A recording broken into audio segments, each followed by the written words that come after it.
প্রিয় শিক্ষার্থী বন্ধুরা, এখন আলোচনা করব 2019 সালে কুমিল্লা বোর্ডে যে রাইট ফর্ম ভার্ব এসেছিলো এটি নিয়ে। অত্যন্ত সহজ একটু রাইট ফর্ম ভার্ব। তো চলো আমরা আমাদের মূল টপিকটি শুরু করে দিই। প্রথমেই দেখতে পাচ্ছ শূন্যস্থান দেওয়া আছে, শূন্যস্থানের পরে ব্র্যাকেটের মধ্যে দেওয়া আছে একটি ভার্ব, টিচ ভার্বটি দেওয়া আছে। Is a noble profession. Nobel মানে মহৎ, আর প্রফেশন অর্থ অবশ্যই জানো সেটা হচ্ছে কি পেশা। শিক্ষকতা হচ্ছে একটি মহৎ অথবা মহান পেশা। তো শুরুতে যখন ভার্ব থাকবে সেই ভার্বের সাথে কি বসাতে হবে? আইএনজি বসাতে হবে, অর্থাৎ আইএনজি যোগ করতে হবে। এই জন্য আমরা বলতে পারি teaching is a noble profession. Okay, পরবর্তী বাক্যে আসো। A teacher teach his students from the core of his heart. A teacher teach, একজন শিক্ষক কি করে শিক্ষা দিয়ে থাকে, হিজ স্টুডেন্ট তার ছাত্রছাত্রীদেরকে, from the core of his heart অর্থাৎ তার হৃদয়ের অন্তঃস্থল থেকে, অর্থাৎ হৃদয়ের গভীরতম অংশ থেকে একজন শিক্ষক তার শিক্ষার্থীদেরকে শিক্ষা দিয়ে থাকে। তো এখন আমাদের জানতে হবে এই বাক্যটা অ্যাকটিভ বাক্য না প্যাসিভ বাক্য। এরপরে জানতে হবে এটা কোন টেন্সের মধ্যে আছে, অর্থাৎ প্রেজেন্ট টেন্স না পাস্ট টেন্স। থার্ডলি জানতে হবে এই যে নাউনটা দেয়া আছে, অর্থাৎ যে সাবজেক্টটা দেয়া আছে এটা সিঙ্গুলার না প্লুরাল। ওকে, আইডেন্টিফাই করি আগে প্রথমেই অ্যাকটিভ না প্যাসিভ। দেখো কীভাবে আইডেন্টিফাই করি। দেখো, এই টিচার টিচ, একজন শিক্ষক কিন্তু শিক্ষা দিয়ে থাকে, অর্থাৎ একজন শিক্ষক নিজেই এই টিচ ভার্বের কাজটা সম্পূর্ণ করলো, অর্থাৎ এক্সিকিউট করলো। যখন সেন্টেন্সের মধ্যে সাবজেক্ট নিজেই কি করবে, ভার্বের কাজ সম্পূর্ণ করবে, তখন এই বাক্যটা হয়ে যাবে অ্যাকটিভ বাক্য। এই ক্ষেত্রে আমরা বুঝতে পারলাম অ্যাকটিভ বাক্য। এরপরে আমাদের আইডেন্টিফাই করতে হবে এটা কোন টেন্সে আছে। দেখো, এই সেন্টেন্সটার মধ্যে পাস্ট টেন্সের কোনো সাইনই কিন্তু নাই, অর্থাৎ ইয়েস্টারডে, প্রিভিয়াস ডে, 2 years এগো, এমন কোনো কিছুই কিন্তু নেই। তো যার কারণে এটা প্রেজেন্ট টেন্সে আছে, ঠিক আছে। এরপরে দেখো, এ টিচার অর্থাৎ এই যে সাবজেক্টটি আছে এটি একটি নাউন, এটা দেখতে হবে আমাদের সিঙ্গুলার না প্লুরাল। দেখো, এটা একটা সিঙ্গুলার। তো অ্যাকটিভ সেন্টেন্সের প্রেজেন্ট ইনডিফিনিট টেন্সের ক্ষেত্রে সাবজেক্ট যদি কি হয়, থার্ড পারসন সিঙ্গুলার হয়, তখন ভার্বের সাথে কী দেয়া লাগে? অবশ্যই তোমরা এটা জানো, ভার্বের সাথে এস বা ইএস যোগ করতে হয়। তো এই ক্ষেত্রে আমরা কি যোগ করব? ইএস যোগ করব, কারণ যে সকল ভার্বের শেষে সিএইচ থাকে, হ্যাঁ, সেই সকল ভার্বের সাথে কি যোগ করতে হয়? ইএস যোগ করতে হয়। তো আবার সবটা সেন্টেন্সের অর্থ আমি আরেকবার পড়ি। দেখো, a teacher teachers his students from the core of his heart. একজন শিক্ষক তার শিক্ষার্থীদেরকে অর্থাৎ ছাত্রছাত্রীদেরকে মনের অন্তঃস্থল থেকে শিক্ষা দিয়ে থাকে। ফাইন, পরবর্তীতে আসো। He teaches his students with a view to give the light of education. He teaches, সে শিক্ষা দেয়, হিজ স্টুডেন্টস তার ছাত্রছাত্রীদেরকে, with a view to, with a view to অর্থ হচ্ছে জন্য অথবা উদ্দেশ্যে। হ্যাঁ, উইথ এ ভিউ টুর পরে আমরা জানি সবসময় ভার্বের সাথে আইএনজি বসে থাকে। তো এই ক্ষেত্রে আমরা কী করবো? ভার্বের সাথে আইএনজি বসিয়ে দেবো। দেখো, আমি ভার্বের সাথে অলরেডি আইএনজি দিয়ে দিয়েছি, কারণ উইথ এ ভিউ টুর পরে সবসময় ভার্বের সাথে আইএনজি বসে। হ্যাঁ, তাহলে একজন শিক্ষক শিক্ষার্থীদেরকে শিক্ষা দিয়ে থাকে কিসের জন্য? দ্য লাইট অফ এডুকেশন, মানে শিক্ষার আলো দেওয়ার জন্য একজন শিক্ষক শিক্ষার্থীদেরকে শিক্ষা দিয়ে থাকে। আশা করি যে বুঝতে পেরেছ। By get the light of education অর্থাৎ শিক্ষার আলো পেয়ে। হ্যাঁ, আমরা আবারও জানি, দেখো কত সুন্দর একটা কথা আছে এখানে। দেখো, আমরা জানি বাইয়ের পরে আবার ভার্বের সাথে কি বসে? আইএনজি বসে। তো এই ক্ষেত্রে আমরা ভার্বের সাথে কি যোগ করব? আইএনজি যোগ করব। গেট থেকে আমাদের গেটিং হয়ে গেছে। বানানটি দেখো, GETTING, গেটিং। হ্যাঁ, এই টিটা ডাবল হয়ে যাবে, কারণ দেখো এই কনসোনেন্টের পূর্বে যখন ভাওয়েল থাকবে, দেখো টি কিন্তু একটি কনসোনেন্ট, এর পূর্বে কী দেওয়া আছে? ভাওয়েল ই দেওয়া আছে।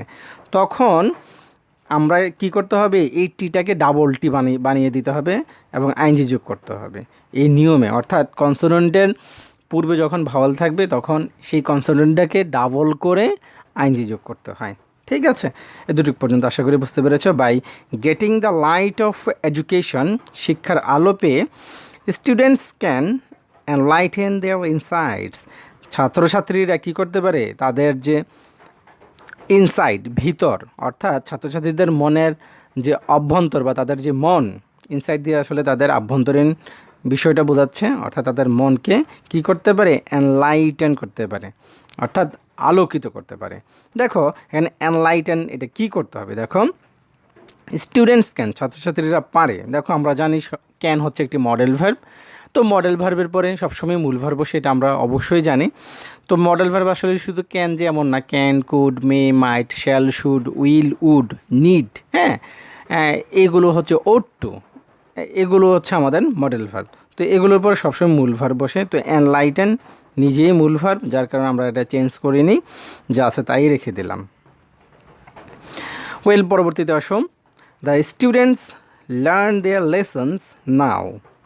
দ্য স্টুডেন্টস, ছাত্রছাত্রীদের, লার্ন দেয়ার লেসন, এখনই ছাত্রছাত্রীদের উচিত তাদের লেসন, অর্থাৎ তাদের যে অধ্যায় বা পাঠ অথবা তাদের যে শিক্ষা, এটা এখনই শেখা উচিত।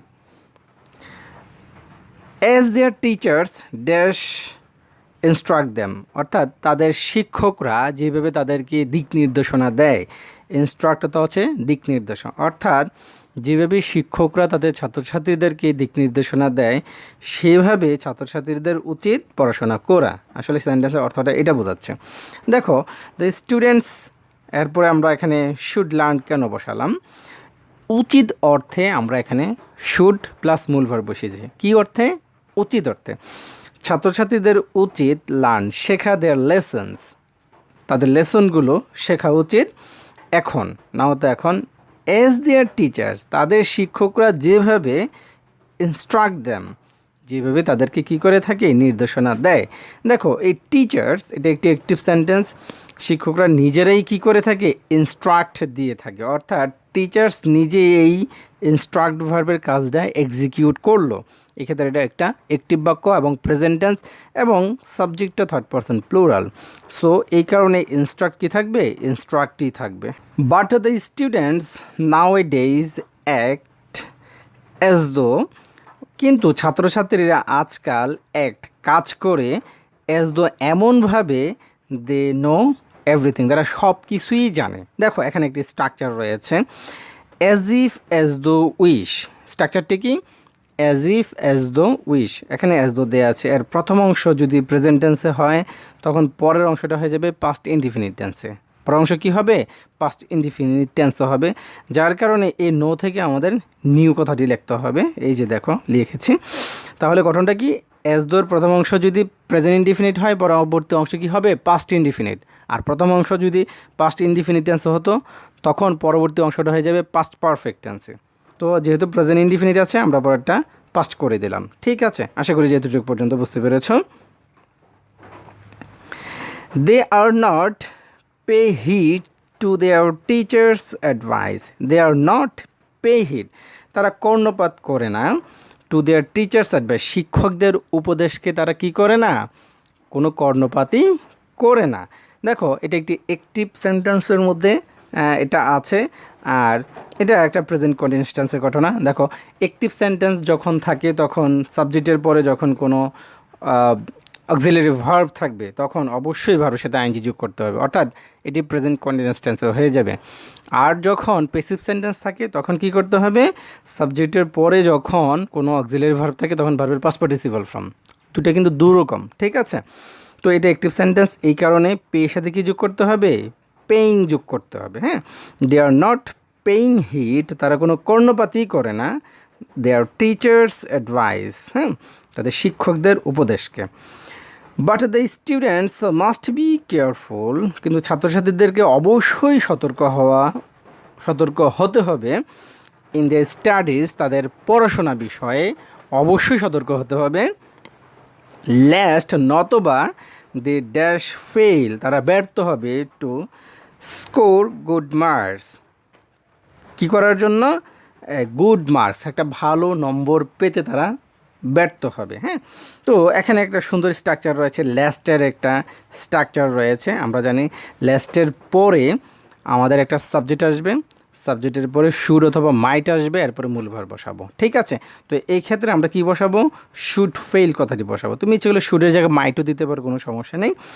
তাহলে আমি আরেকবার পড়ে দেখো, but the students must be careful in their studies last they should fail to score good marks. ঠিক আছে, আশা করি যে দুটো পর্যন্ত বুঝতে পেরেছ। এরপরও যদি কোনো সমস্যা থাকে অবশ্যই আমাকে জানাবা। আশা করি যে তোমাদের সমস্যার সমাধান হয়ে যাবে। সবাই ভালো থাকো, সুস্থ থাকো, আল্লাহ হাফিজ।